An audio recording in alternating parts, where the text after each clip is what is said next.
अस्सलाम वालेकुम दोस्तों, इस वक्त न्यूजीलैंड बा मुकाबला इंडिया मैच खेला जा रहा है, जहां पे इंडिया की सबसे नाकाम कोशिश 179 रन बनाकर इंडिया की पूरी टीम आउट हो गई है। तफसील से जानने से पहले आप लोगों से छोटी सी रिक्वेस्ट है, अगर आप चैनल पे फर्स्ट टाइम है तो बिल्कुल भी फ्री में चैनल को सब्सक्राइब करते हुए साथ में लगे बेल के आइकन को जरूर प्रेस कर दें। दोस्तों, सब्सक्राइब करने में कोई पैसे खर्च नहीं होते, बिल्कुल भी फ्री में चैनल को सब्सक्राइब कर लीजिए। चलिए दोस्तों, वीडियो को शुरू करते हैं। तो आपको अहम खबर से आगाह कर रहे हैं कि न्यूजीलैंड बा मुकाबला इंडिया इस वक्त वार्म अप मैच खेला जा रहा है, जहां पे इंडिया की पूरी टीम सिर्फ 179 रन बनाकर आउट हो गई है।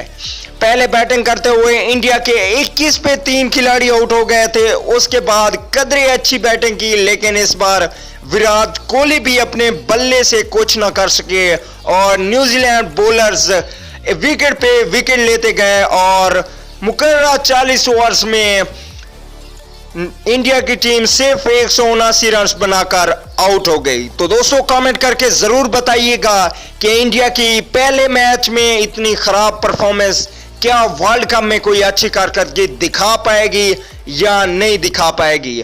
कमेंट जरूर कीजिएगा और आप लोगों को ये अहम खबर एक बार फिर बताते चलें कि न्यूजीलैंड के खिलाफ इंडिया की टीम 179 रन बनाकर आउट हो गई है।